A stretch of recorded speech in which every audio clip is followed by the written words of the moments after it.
Upstairs. This is a fun old house.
Do the sound check.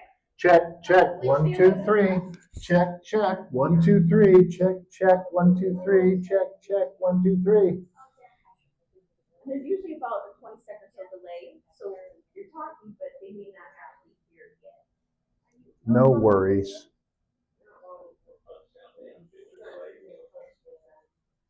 What's that? No, I think they're in sync. I'm going to do it in a minute. No.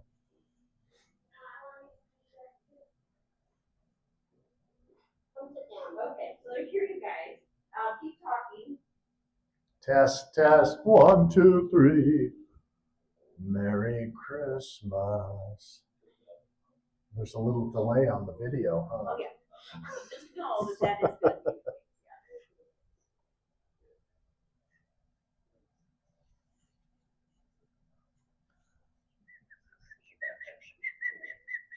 Test. Keep talking. All right.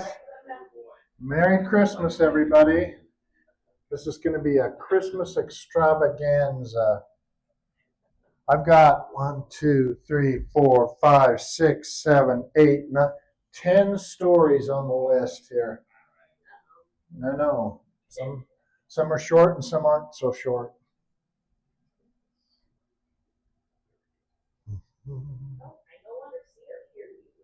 What? You can't see or hear me? Test, test, test. Is it not going through? Oh, so the sound has some fuzziness. Oh, it does? Yeah. So that's why I was kind of. All right, sorry.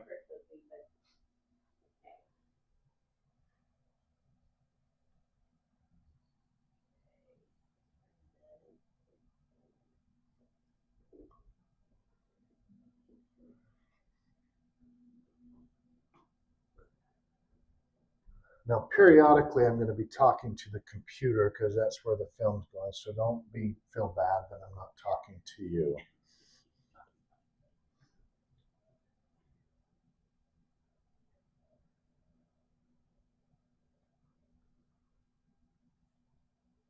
Oh, there might be some more coming. That'd be awesome. Can you guys hear okay? Yeah. Good. Yeah. Okay. I don't know. I'm from random voice in the audience. Probably not to hear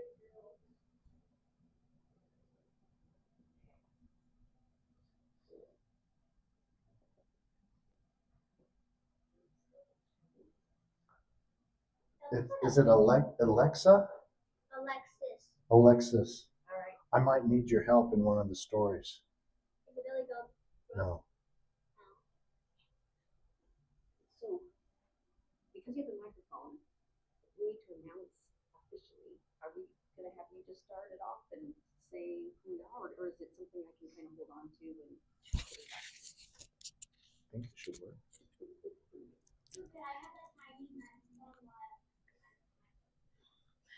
All right. Testing, testing. Welcome. We are here at the 97th house concert.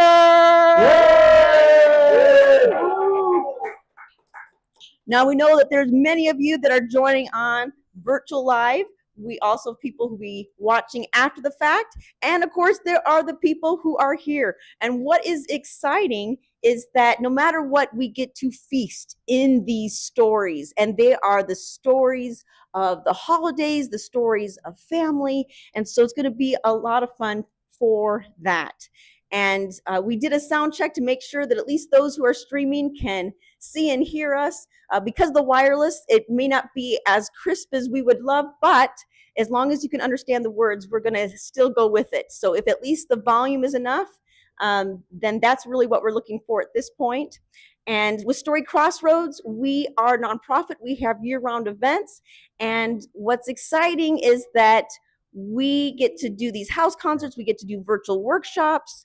And then we also get to do a festival that happens every year. And so with that, we appreciate everyone who donates. If you notice, it says storycrossroads.org/donate. You can donate there.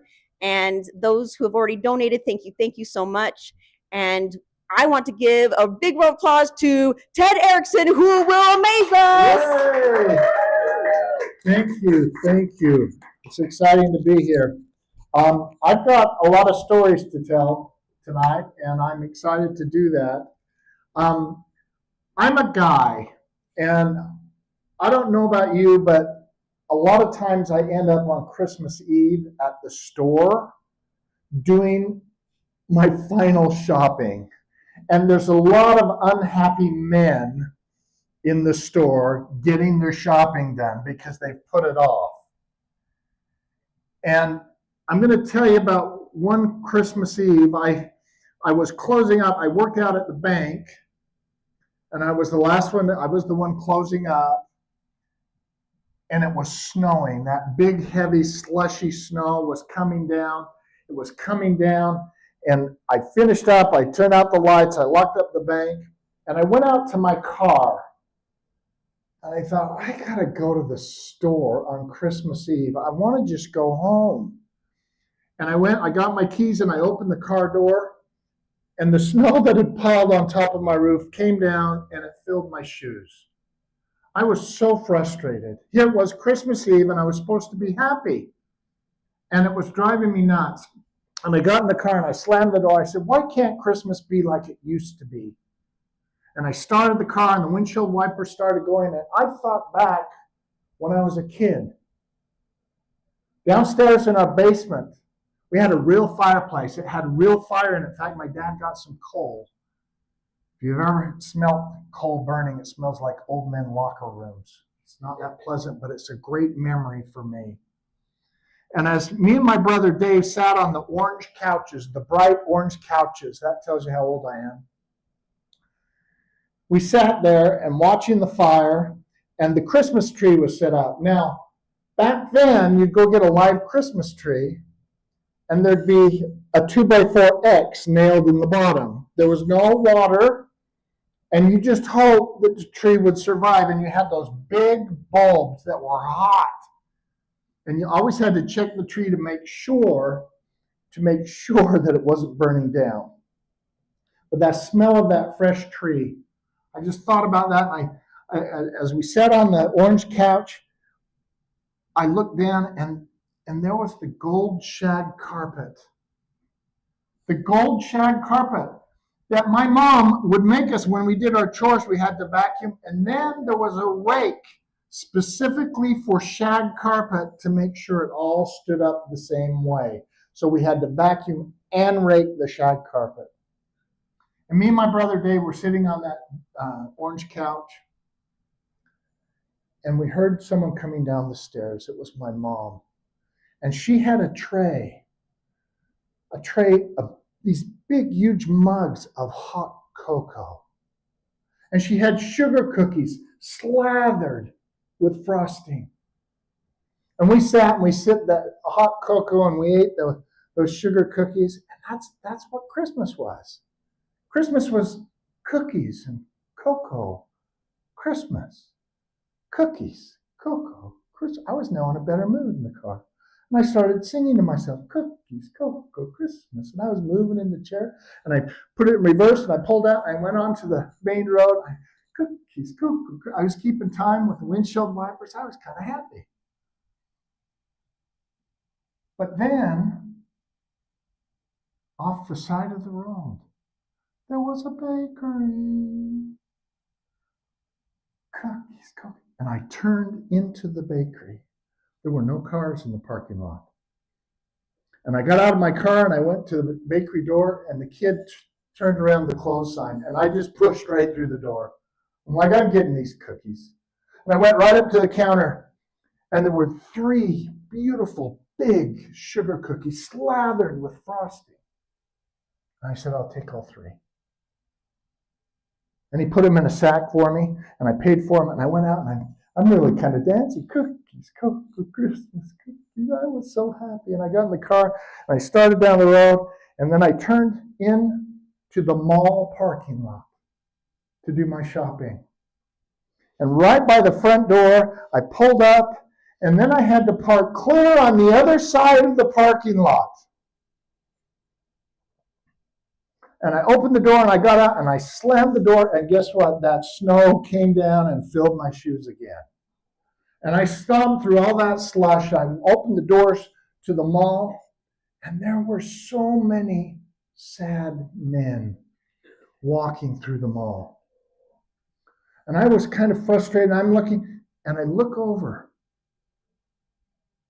and there's a sign. Hot cocoa. I was excited now. I went over to the counter and I said, I'd like an extra large, please. And I took that hot cocoa. It was too hot to start sipping it. So I went into the first store I could find. And I had 3 presents I still had to get.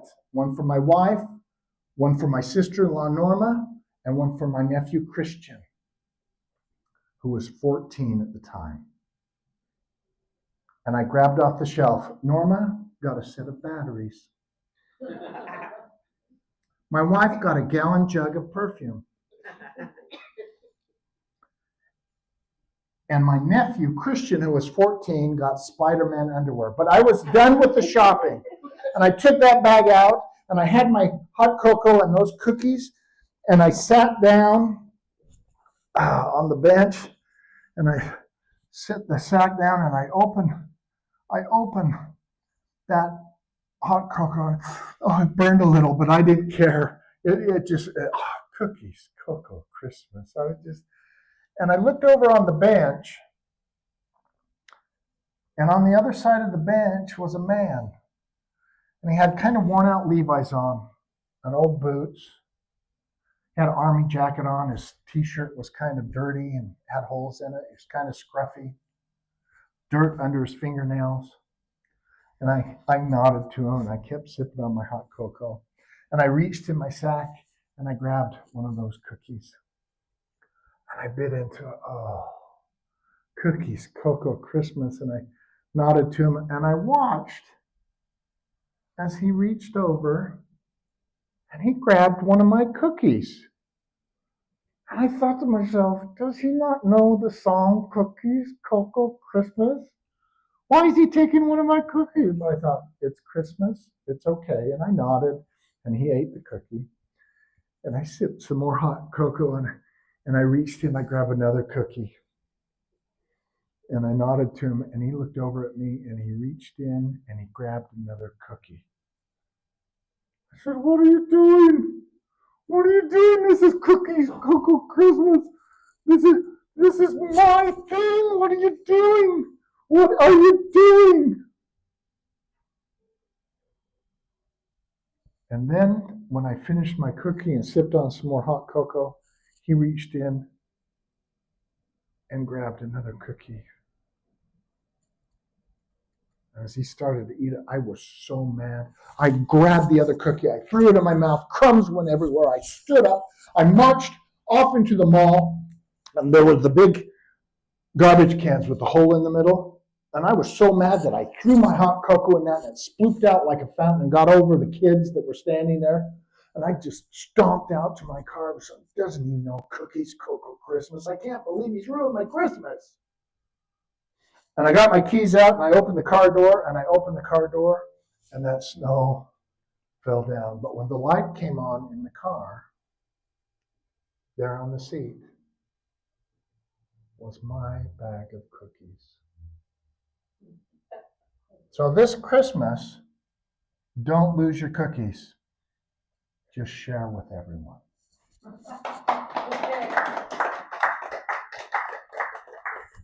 Christmas is about angels. And this story is a Jewish tale about an angel. Mordecai was a rabbi in a small village years and years ago. Mordecai and his wife Rachel, and they were the couple that they were, there was always PDA, always giggling and hugging and kissing. PDA, public display of affection. They would hold hands and they would kiss and they would hug. And there were that couple that were so gross, kind of like me and Meg. And they were so affectionate, but Rabbi Mordecai, in his little one-room house, had something on the wall, and it was a shofar. It was a shofar that you would play during the holy days and when you wanted to gather people. But he was so embarrassed. His grandfather, his father, and all that had gone before him played the shofar, and they were great rabbis, but he had struggles playing the shofar. So it hung on the wall there. And Mordecai was a great rabbi, he was a great leader, and people would come to him for advice, and some of the women in the village would come and say, Rabbi, I just want to have children. We're having trouble. I can't get pregnant. I need children. He said, oh, don't worry. And he'd get an amulet out, and he'd get a little scroll, and he'd write a name on the scroll, and he'd roll it up, and he'd put it in the amulet, and he'd give him the necklace with the amulet on it. He said, wear this. And after a month or two, they would be with child. It was miraculous. But Rachel, his wife, was getting a little flustered because she hasn't had a child yet. And she went to Mordecai and said, Mordecai, why don't you make me one of those amulets? So we have the faith. We don't need the amulet. Those women just needed an extra boost to their faith. We have the faith. And Rachel said, well, what are you writing on that scroll in the amulet? He said, it's a name. And the name is Leila. Leila is the angel that's assigned to be with the kids as they're in the womb. And she would read from the book of life and care for them and watch out for them. And after they were born, she would touch right here between the nose and the lips. Anyone know what that's called? It's a philtrum. Philtrum. And she would touch right there because that would make them forget. And they would be innocent and not know anything. And Mordecai said, Rachel, we have the faith.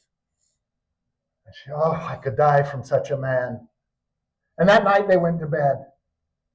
And they both had the same dream. Leila came to him in the dream and said, Rachel will be with child soon. And she'll give birth to a son. And his name is Samuel. Now, Samuel, let me explain what she was talking about. Hundreds of years ago, there was a great rabbi by the name of Samuel. And he could tell a tale. These magnificent, wonderful tales. People would come from miles around just to hear him tell stories. And he loved to tell stories. And one time he says, I'm going to tell the greatest story ever told. And hundreds and thousands of people gathered around. But you see, Samuel had gotten old. And he started telling the story, and people were so enthralled with the story. They forgot about time. They forgot about eating. And he went on with the story. But before he could finish the story into the night, Samuel died. And when he went up to heaven, angels are very curious creatures. And they all gathered around Samuel. Samuel, we were listening to the story. Please finish the story. He said, I will not finish the story unless I can go back down. They said, it doesn't work that way. We can't do that. The big guy won't let us go back down. After we've come, we're done. I won't tell the story. In fact, I won't say anything until I can go back down to earth. Years passed, decades passed, centuries passed. No words came from his mouth. And the angels all went to God and said, look, we've got to hear the rest of this story. You've got to let him go back down. Please. And finally, from that pestering from the angels, God said, okay. But if we send him back down, he has to go as a baby. And when he goes back down, Leila is in charge and is going to watch over him.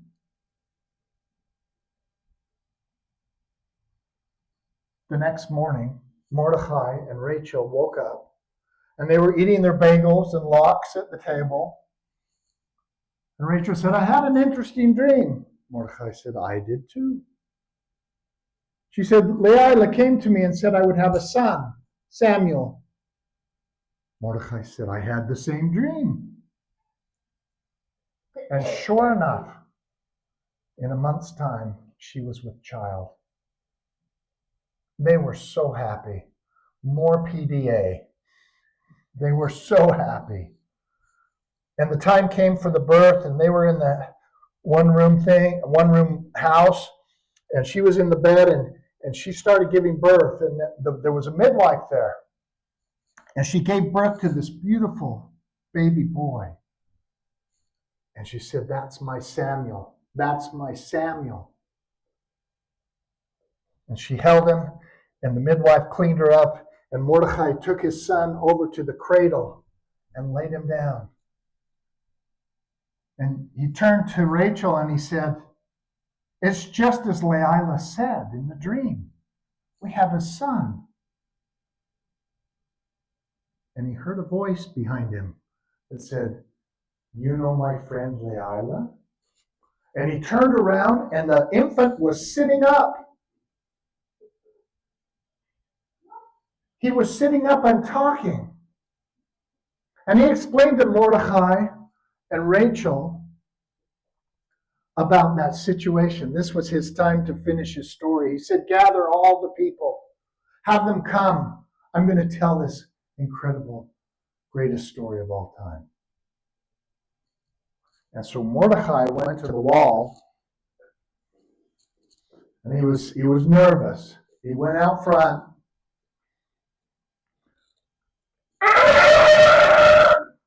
That was the first try.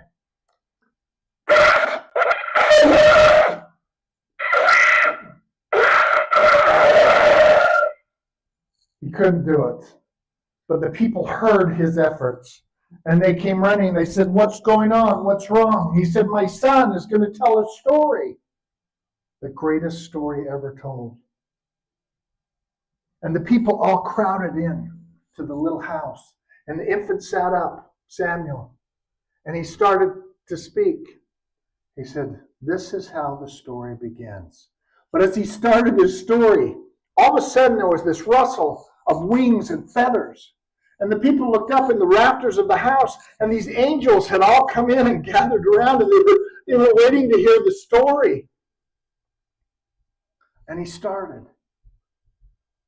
He told of Adam and Eve, how they had come. Moses and Abraham.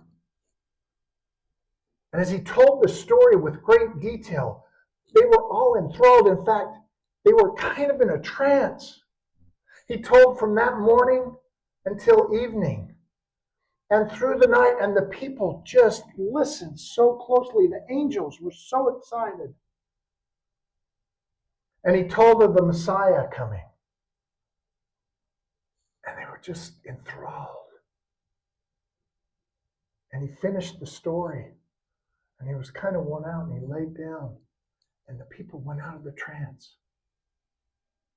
And the angels were so happy. They were all smiling. It was so incredible. But then, the back of the room, people kind of parted. And this beautiful, golden-haired angel with big wings, Leila, she came walking up to Samuel. And she sat down. And she kind of rubbed his head. And she said, oh, Samuel, that was the most beautiful, incredible story. And she kind of rubbed his forehead and she sang to him, oh, birdie, I am tired now. I do not care to hear you sing. You've sung your pretty song all day. So put your head beneath your wing. Come, sister, come, kiss me goodnight, for I my evening prayers have said. I want to close my eyes and sleep, so put me in my little bed. Samuel had fallen asleep. Leila reached over and kissed him on the forehead, and then she took her finger and touched between his nose and his lips. Samuel woke up. He didn't remember anything. The only thing he knew is he was hungry, and he started to cry. So, when angels come at Christmas time, watch out for Leila. She might be close.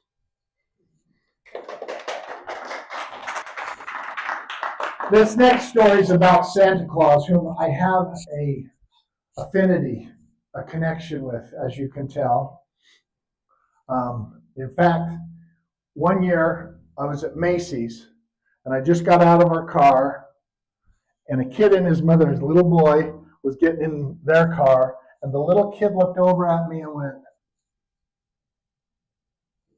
and I did this. It was so awesome. And he got a worried look on his face. Now, Santa lives at the North Pole. Santa lives at the North Pole, and he gets tired. He takes naps. I'm an old guy. I like to take naps. Santa likes to take naps. And he was going to just take a 10-minute quick nap on Christmas Eve. But he fell asleep, and he slept. He overslept. It was 11:30 on Christmas Eve. And Mrs. Santa Claus came in and she kind of rustled him, and he was so frustrated. He got up and he had his long johns on, and he thought, I got to hurry. And he pulled his pants up. And when he pulled his pants up, they ripped in the back. And that's not appropriate for Santa going around like that on Christmas Eve. So he got his spare pair of pants and he put them on, and he'd eaten too many cookies that year. And he got his belt, and then the belt broke.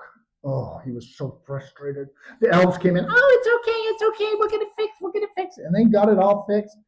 And he got his coat on, and he went out, and he got the big sack of toys, and he threw it up on the sleigh. And the sleigh broke. One of the sides, one of the rails on it broke. He was so frustrated. What am I going to do now? I'm so late. He was so frustrated. They all said, oh, it's okay. We can get it fixed. And they all lifted it up, and they repaired it quickly. And he says, I'm way late. I got to get going. And he got on the sleigh, and off they went. Both reindeer were flying, and they were flying fast. And all of a sudden, in midair, the sleigh and the reindeer stopped. It was an abrupt stop. And Santa got, what is going on? We are late. And he looked out front of the reindeer, and there was this beautiful little angel. And she had this Christmas tree in her hand. So sweet and so just a glow about her. And Santa said, you got to get out of our way. And she almost ignored his frustration. And she said, Santa Claus, I got this beautiful little Christmas tree. Isn't it gorgeous? Where should I put it? And that's why angels are on the top of Christmas trees today.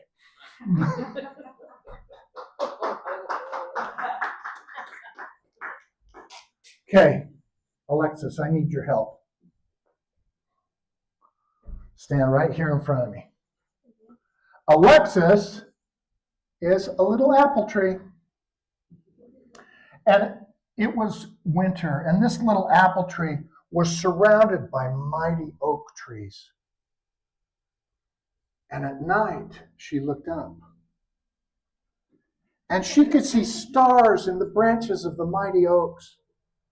And she said, oh, great Creator, I want stars in my branches like the mighty oaks.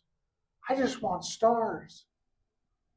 And the great Creator said, oh, little apple tree, you don't need stars in your branches.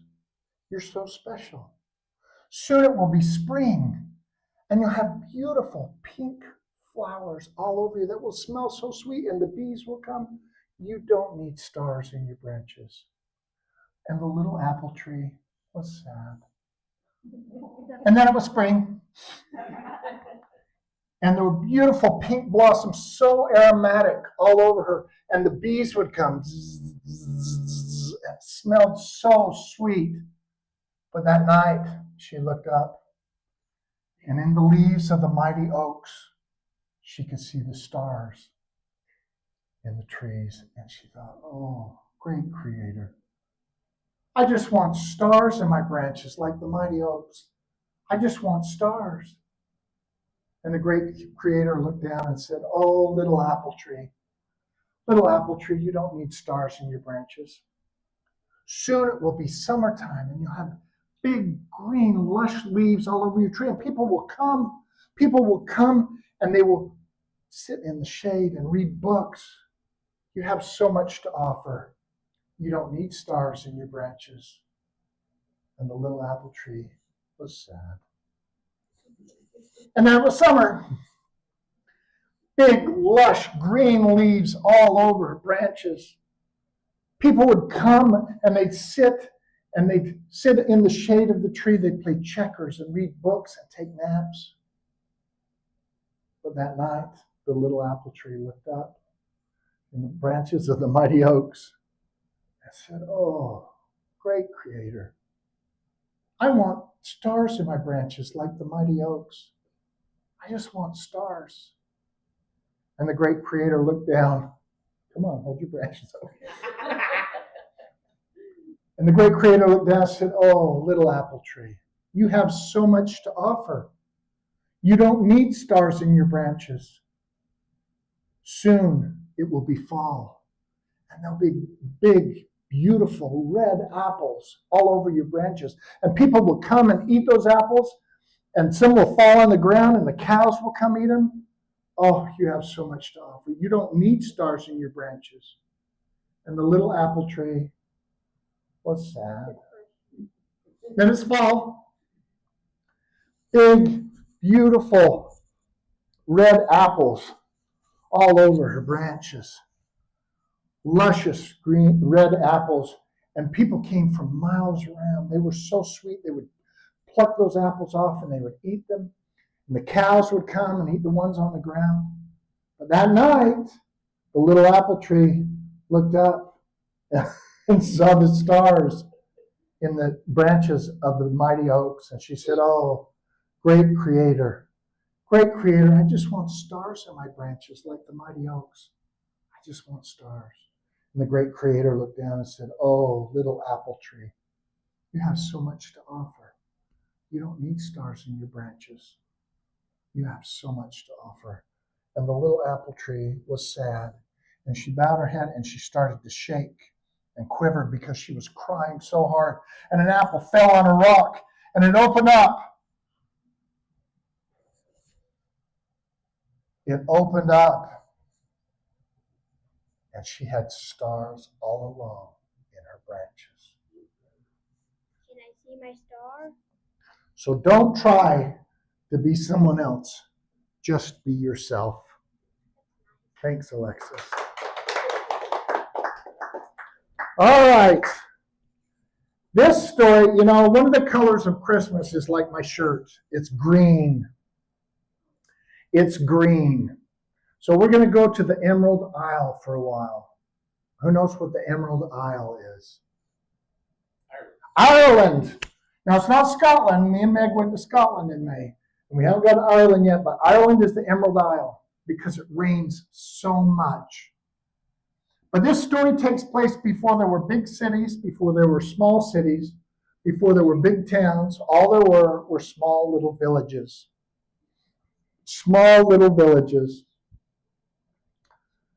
And in this village, there lived a young man by the name of Barney. And Barney, you need to know some things about Barney. One, he was tall and lanky, kind of awkward. And that means like Ichabod Crane, real skinny and kind of awkward. That's lanky. Two, he was extremely lazy. His hair was always a mess. His face was always dirty. His fingers, he was a mess. And three,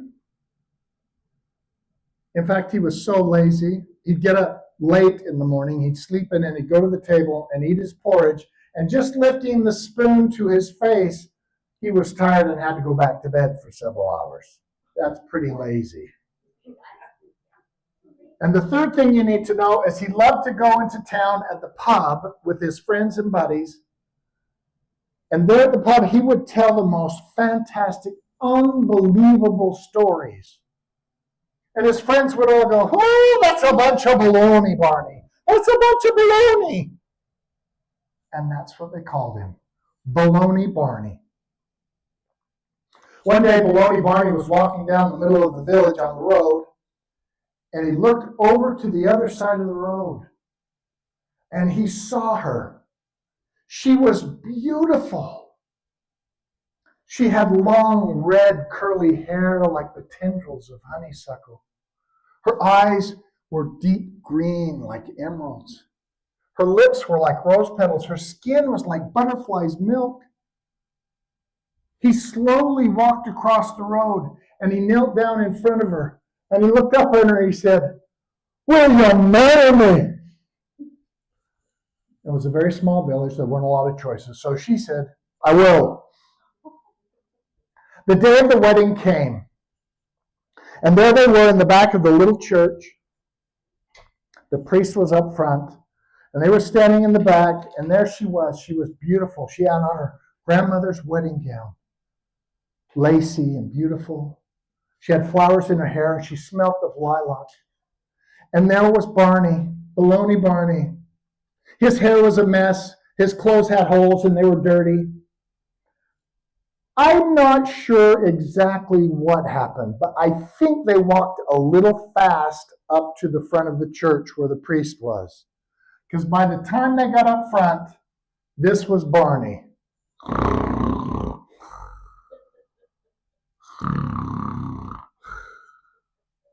And the priest started. He said, "Now I'm going to bless you with 3 blessings, but you need to listen carefully. Listen carefully to these 3 blessings. The first blessing I want to bless you with is the blessing of riches. But a man is only truly rich if he has animals, cows and horses and chickens and geese and pigs. That's what makes a man truly rich. The second blessing I want to bless you with is the blessing of wealth. But wealth does not come in the form of money. Wealth comes from heaven in the form of children. For if a man has children, he truly is wealthy. And the third blessing I want to bless you with is the blessing of prosperity. And what it means to prosper is always have a roof over your head and food on your table. Will you take Baloney Barney as your lawfully wedded husband? I will. Baloney Barney, will you take this beautiful young maiden as your lawfully wedded wife? I will. And they were married. Now back then there were no bakers or lawyers. It was a blessed time. And the village gave them a tiny piece of land outside the village. And it wasn't a very good piece of land for farming because it had a lot of big stones and rocks. And there was a shack on it where they'd live, but it had holes in the roof. But luckily, now that Barney was married, he would fix that roof because it doesn't rain much anyway in Ireland. Did he fix the roof, Alexis? Probably not very good. He did it all. Because here's a little tidbit of advice. If you marry a lazy man, you get a lazy man. So his wife decided she better get a job in town. So she'd get up in the morning, she'd go to the bakery. That's where she worked. She had to get up very early. And Noble Barney got up early every morning with his wife before she went to work. And they ate breakfast, and Barney went out on the porch, and he'd kiss her on the forehead, and watch as she walked down the steps, and up the trail, and up over the hill, and he would sit in his favorite bench, his favorite chair on the front porch, and as he watched her go up over the hill,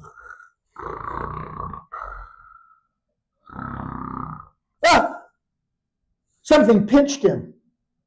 And he watched as the funny little man ran across the porch, down the steps, through the grass, through the tall grass, and went, "Hoo." And he looked at that little man in the tall grass. And he had a green suit on, and he had a red beard, and he was short and stout. What was he? A A leprechaun. leprechaun. And everyone knows if you catch a leprechaun, he has to grant your wish. So Baloney Barney said, all right, leprechaun, I'm going to be getting you now. And he ran across the porch, down the steps, about halfway to the leprechaun.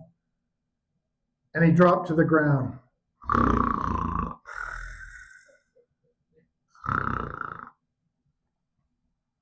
He slept for several hours. But when he woke up, he looked over and the leprechaun was still there. And he got up and he ran as fast as he could go. He grabbed the little leprechaun. His little feet were dangling like this. He said, all right, leprechaun, I've got you now. I've got you now. And now that I've got you, you've got to grant me wish. And what I want from you is I want riches. I want to be rich. Woo, Barney. We folk don't have a chance with you. If you want to be rich, what you have to do is go to that big stone on the top of the hill on your property and kiss it, and you'll be rich. Baloney Barney knew exactly where that stone was, and he threw down the tiny little man. He turned and he ran as fast as he could go, and he got up the hill, and there was a stone, and the sun was just starting to set. So I just got to kiss it. I just got to kiss it, and I'll be rich.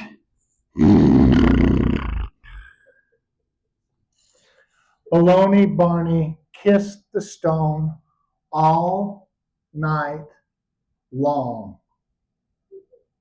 The next morning when the sun came up, he opened one of his eyes.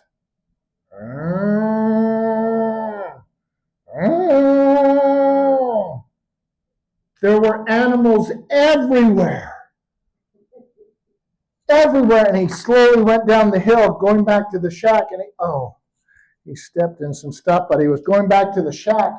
And he opened the door to the shack, and there was his wife in the corner. And she said, Barney, what have you done? And Barney said, well, I guess we're rich. He spent the rest of the morning helping his wife clean up the shack and get the animals outside, but she was late for work. So he kissed her on the forehead, and she walked up the path, and he sat on his favorite chair, and there. Something pinched him again. He watched as the little man ran across the porch, down the steps, through the grass, to the tall grass, turned around and went, all right, leprechaun, no tricks this time. You gotta grant me wish. And he ran across the porch, down the steps, and about halfway again.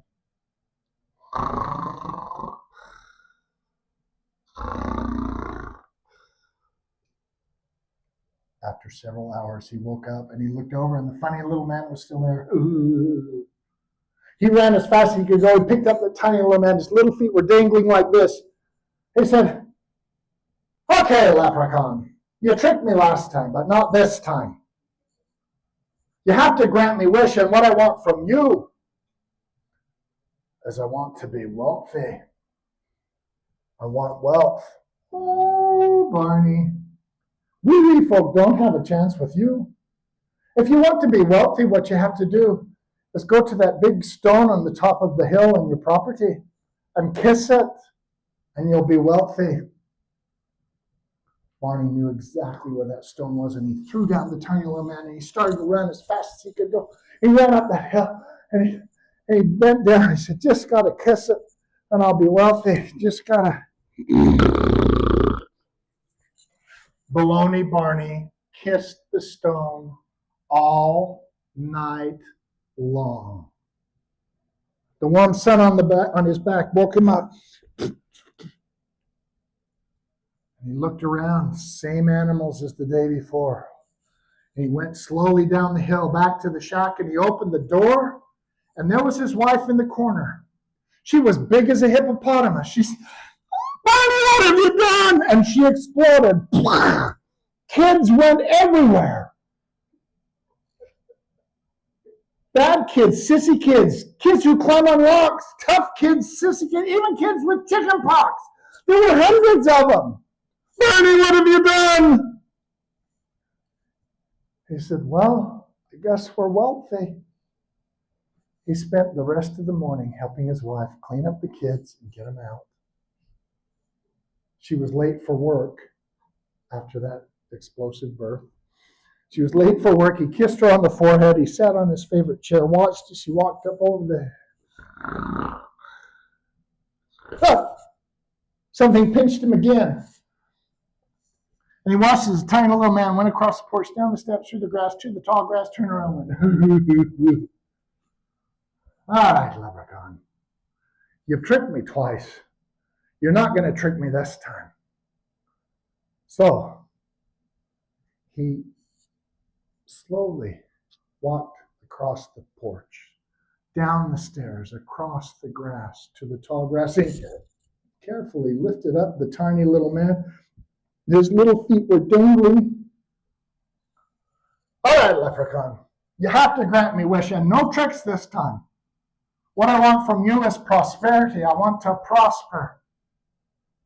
Oh, Barney, greedy folk don't have a chance with you.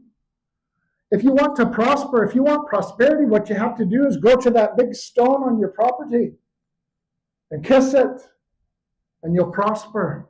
Baloney Barney knew exactly what it was, so he carefully set the little man down. He turned, and he slowly walked over to the hill and up the hill, and he said, just got to kiss it.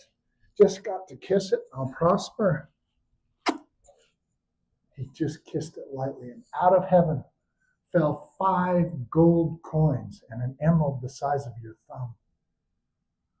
He picked up the coins and the emerald, and he slowly went back to the shack. And he waited for his wife to get home. When she got home, he showed her, and she was so excited. The next day, they went into the village, and they sold the emerald. And now they had bags and bags and bags of gold coin. They were rich.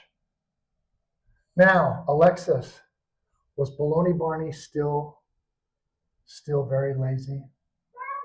Yes, I'll tell you for 2 reasons. 1, he had all that money. 2, he had all those kids to do all the work for him. Why do you think we have kids?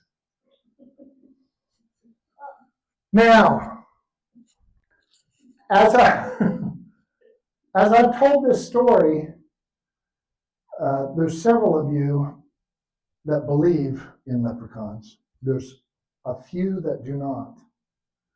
And I'm gonna test right over here. We have a non-believer. Can you believe that?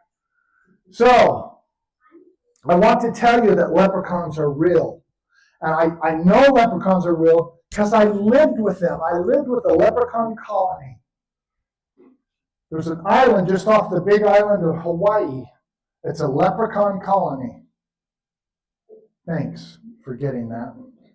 A leprechaun colony. And I lived with them for a year. And I learned so many things about the leprechauns. One thing I learned is when they're born, they are given one of these. We call it a harmonica. They call it a mouth organ. But it's theirs, and they're very protective of it. Because a lot of times when I get this out, the kids will go, oh, can I play it? No, this is mine. But the leprechaun showed me some leprechaun magic so that no one would ever want to play my harmonica. Do you want to see some leprechaun magic? Yeah. Do you? All right, you ready?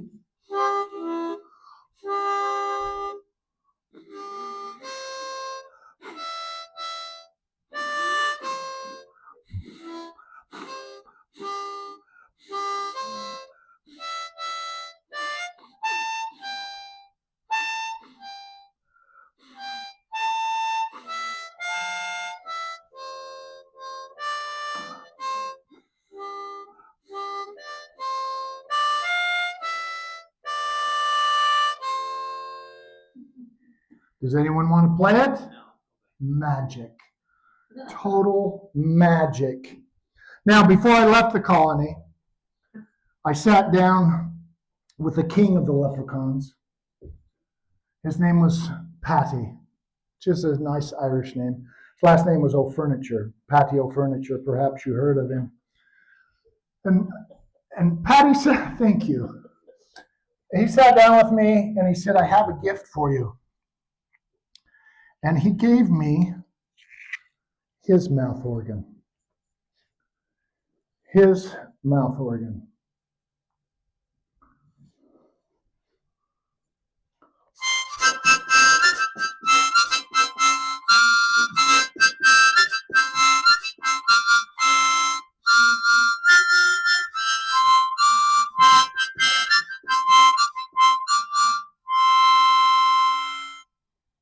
Now, you'll notice it's on a chain because I tried the magic with this once and it got stuck. So that's why it's on a chain. Now, Patty, when we were saying our final goodbyes, a little tear got in his eye. And he looked at me. And he said with a shaky voice, he said, Ted, when you go back out into the world, tell the children to believe in us because we believe in them.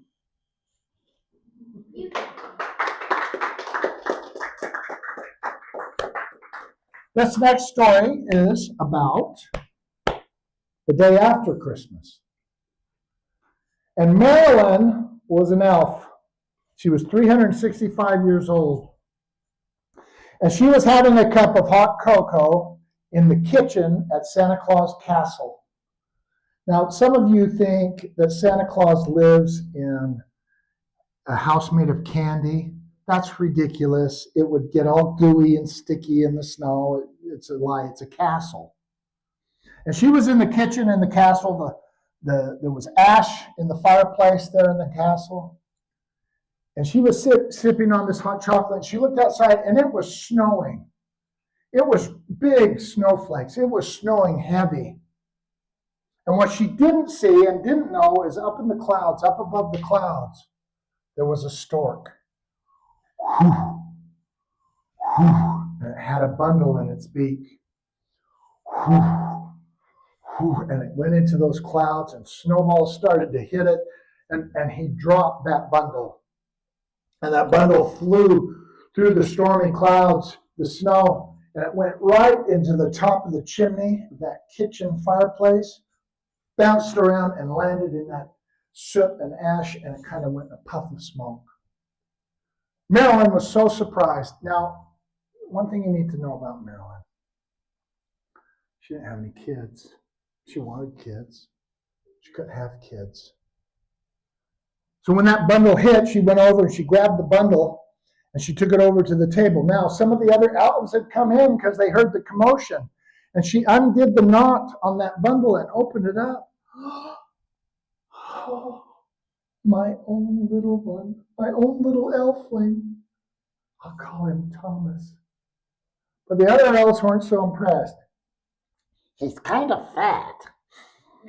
And look at his funny legs, they're like sticks. He doesn't have that beautiful green skin like we do. It's purple and wrinkly. She said, I don't care. This is my Thomas. And she took him home and she cared for him and she loved him. And he went to school. And the kids made fun of him. He had a big nose. And they'd make fun and they called him names. And he'd go home and say, Mom, I don't want to go to school anymore. I'm not an elf. I don't want. They make fun of me. Thomas, you are an elf. You're my little elf, and I will always love you. You're going to be a great elf. And he'd go to sleep that night crying. Well, time went on. He still got teased. In fact, he decided to take him to a psychiatrist. And they did elf help tests, the elf examination, and they just couldn't figure it out. And finally, the psychiatrist figured it out. And he sat in the office with him and he said, Thomas, what you have is you have low self-esteem. Oh, I have low self-esteem. I'm not an elf. You are an elf. And you're my little elf. And I love you. And that night, Thomas decided he was going to run away. So he loaded a stick in a bundle and he took it, put it over his shoulder, went out into the storm at the North Pole, and he walked. And he walked. And he walked. And he walked. And he walked. He walked through Canada to Coeur d'Alene, just in the tip of Idaho there, and he walked through Cache Valley here. And he walked and he walked and he walked till he got to Moroni in Utah. And he was so tired because that was a long walk. So tired, and there was snow all over the ground, and he sat down and he just started crying. He said, I'm not an elf. I'll never be an elf. And when he cried, his tears dripped out and landed on the snow, and they froze. And it was like a mirror. And Thomas, for the first time, looked at himself. He had that big nose, that purple, bluish skin that was wrinkled. It wasn't funny hair all over his body, it was feathers. Not an elf. I'm a turkey. I'm a turkey. I'm a turkey. And he started waddling all around and going back and forth. I'm a turkey. I'm a turkey. And there was a farm just over the hill that he could see. And there were some other turkeys in the pen over there. He thought, I'm going to go tell. And then he ran over there and he opened the gate and went in. I'm a turkey. I'm a turkey. And all the other turkeys, yeah, that's great. I'm a turkey. I'm a turkey. And then he saw the farmer open the back door. And the screen door slammed, and there was something shiny in his hand. And that farmer came and he opened the gate. I'm a turkey, farmer, I'm a turkey. I'm a turkey, I'm a turkey, I'm a turkey. And all the other turkeys were over in the corner. And that farmer came over. And he went out the gate, over behind the barn, and Thomas followed. I'm a turkey. I'm a turkey. And he watched. And that farmer, I'm an elf. I'm an elf. I am an elf. And he turned around and he walked and he walked and he walked clear through Cache Valley, up through Idaho, Coeur d'Alene, up through Canada, back to the North Pole. And he was walking to the big castle, and the doors were open, and there was his mother, Marilyn. She was so excited, so excited. Thomas, you come out. Mom, I've learned so much. I've learned so much. I am an elf. I'm your elf, and I love you too. Now, there's a moral to this story, and it's this. Don't be a turkey, just be your elf.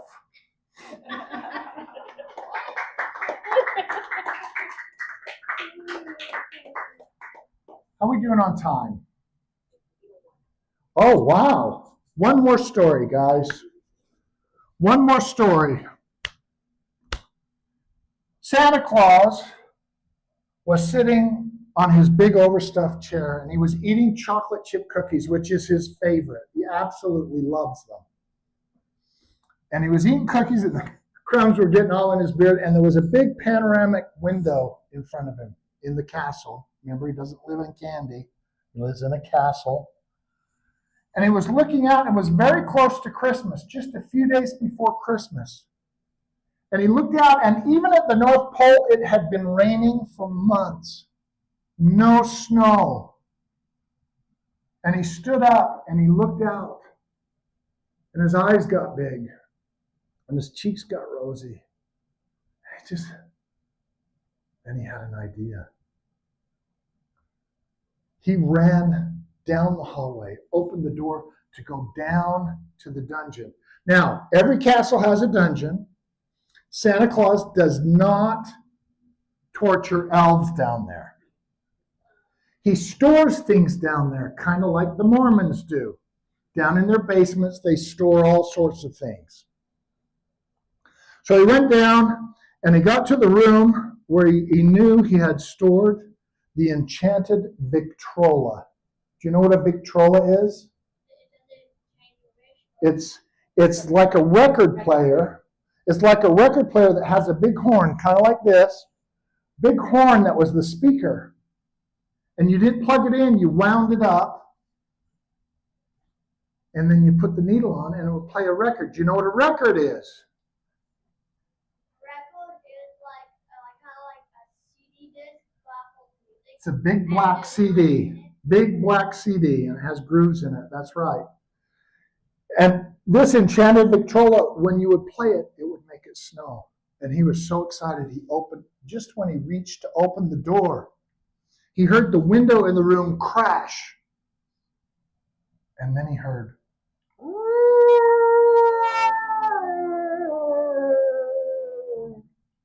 was the winter wolf. The winter wolf did not like Christmas. And he opened the door quickly. And the window was broken, and there on the table where the enchanted Victrola was supposed to be, it wasn't there. Like they say in Canada, there it was, gone. And he just stood there, kind of staring. And his eyes got big, and his cheeks got rosy. He had an idea. He ran up those stairs. He went to the library. He opened the roll-top desk, and he pulled out a bag, a leather bag, and he put it on his belt. And then he ran down the hall to the front doors, and he opened the doors, and it was raining. So much, just mud everywhere. And he sloshed over to the barn, and he opened the barn door. And he pulled out his mud sleigh. Yeah, he has a mud sleigh for such occasions. Now, a snow sleigh has smooth runners on the bottom, so it will glide over the snow and the ice. Well, his mud sleigh, he had carved little kids' feet in the bottom of those runners. Because little kids love to squish in the mud. And then he went and got his two fastest reindeer. Who are his two fastest reindeer? Donner and Blitzen. In German and in Afrikaans, that's thunder and lightning. Two fastest reindeer, he hooked him up. He got on that, he checked to make sure he had that bundle on his belt. And he cracked that whip. And he started to go. Mud kind of spurting all up, but he was in a hurry. He had to get to the forest where the winter wolf lived. And he cracked the whip again. Mud flying all over. He finally got to the forest. When he got to the forest, he could hear this. Now the reindeer, when they heard that, they were doing this. Reindeer, when they're nervous and scared, they prance. But one of the reindeer does this. What's his name? Prancer. Exactly. So they weren't going to go in the forest with Santa, so Santa got off the sleigh. He touched that bundle, and he started to go in the forest. And he got deep inside the forest. And he heard, and he stopped. And he could hear the wolf breathing behind him. And he turned around, and there was the winter wolf.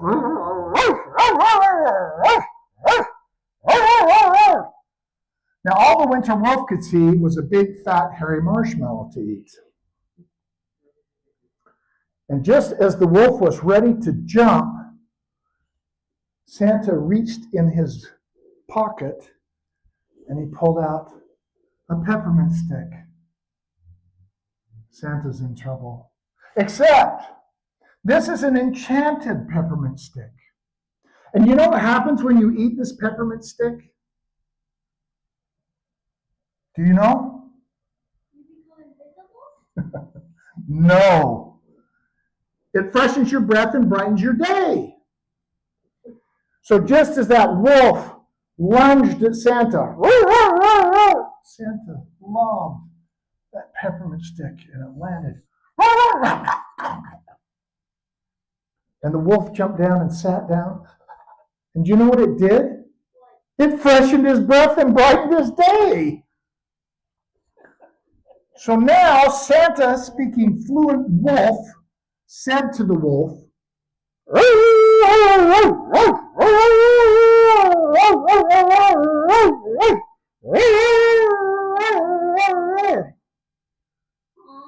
which means, do you know where the enchanted Victrola is?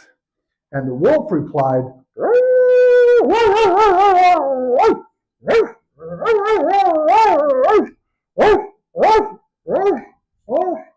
which means follow me. So he followed the wolf through the forest, and they got to a clearing. And in that clearing on a stump was the enchanted Victrola. And just before they got there, the clouds had parted a little bit, and rays of sunshine were shining down on that enchanted Victrola and that record.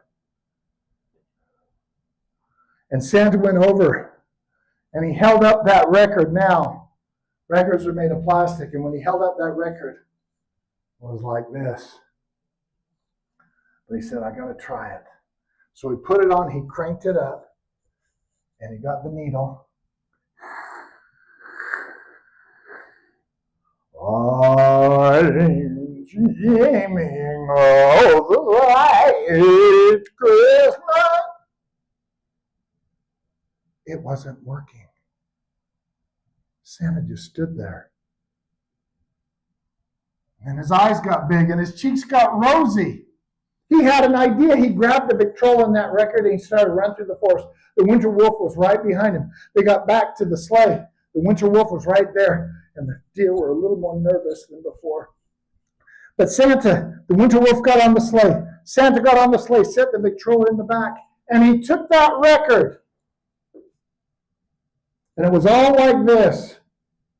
And he set it on the seat. And then Santa sat right on the seat. Now, Mrs. Claus will tell you the warmest spot at the North Pole is right where Santa sits. So he sat on that and he cracked the whip. But he was in a hurry. And he sloshed through and they got back to the castle. And when Santa stood up, he held up that record. And it was smooth. Now I know what you're thinking. No, Ted, there'd be a little divot in the middle. But he rotated it halfway back. So it was completely flat. So he grabbed, thanks, Kara. So he took that record and that enchanted Victrola and he went to the highest tower in his castle. And he set that Victrola down, he opened the shutters to the window and he cranked it up and he started to play it. I'm dreaming of a white Christmas. And as it played, outside, big, beautiful snowflakes started to fall. And it was the whitest Christmas that year that anyone could have dreamed of. Thank you all. Merry Christmas.